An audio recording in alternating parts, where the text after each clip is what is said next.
真累呢。老路自动来多。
Nhà số đó trồng cái gì đó, nó thì tôi giờ tôi nông á, tôi trồng nó bị chết rồi, đó, giờ cá cỡ,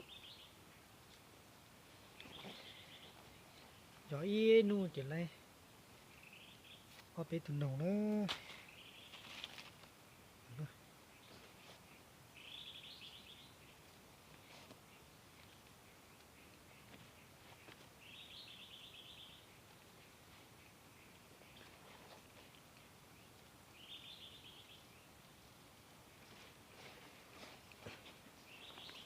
bênนี้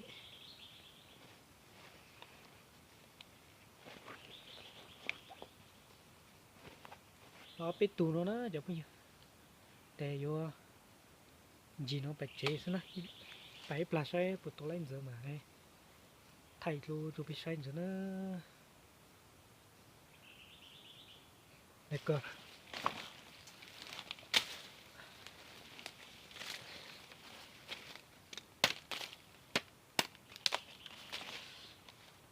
Lúc giờ lười số trong câu hay nó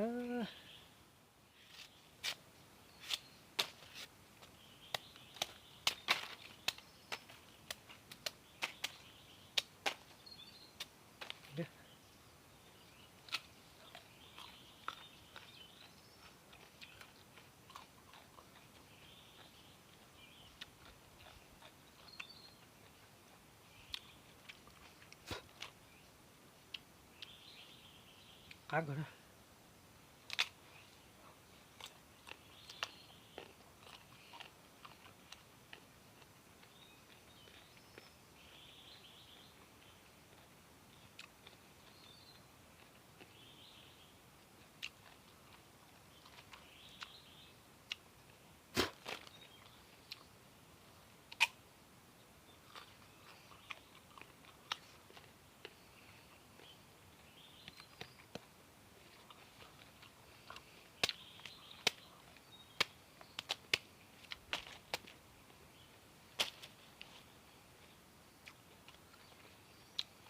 lợi luôn nữa.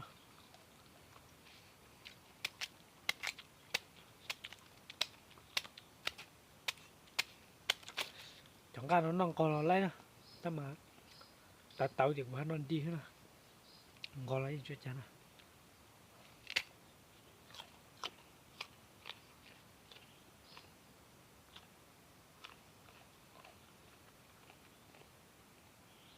Người ta sẽ thấu uống tụi mình nữa.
Tụi là quấy bông nổ nữa.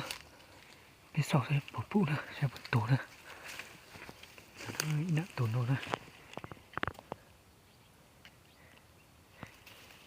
Tổ thích chăng đó.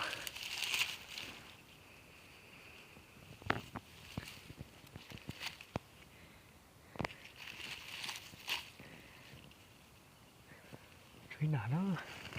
Hoặc là tôi sẽ lấy được tổ. Hoặc là cái phía sau sẽ bật tổ.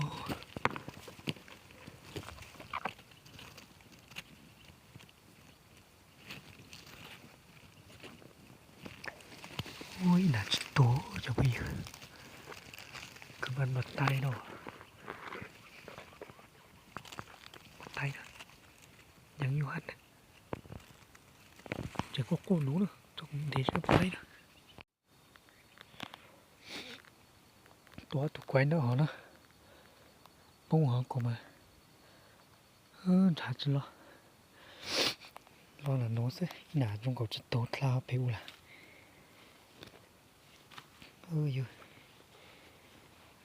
các in nó rồi bây giờ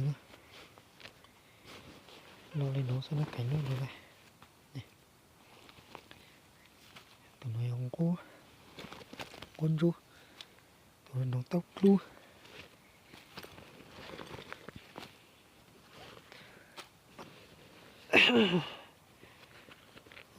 các in đu trống đu còn nữa nè này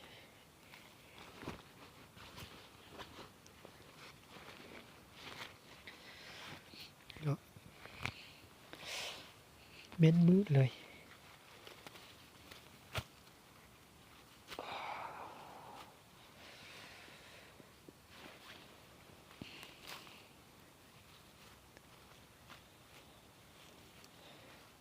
tôi cho cần nông mì đúng cùng á lan chua nhiều cần nông đúng không lại đi chăn luôn nó loài nó chụp bây giờ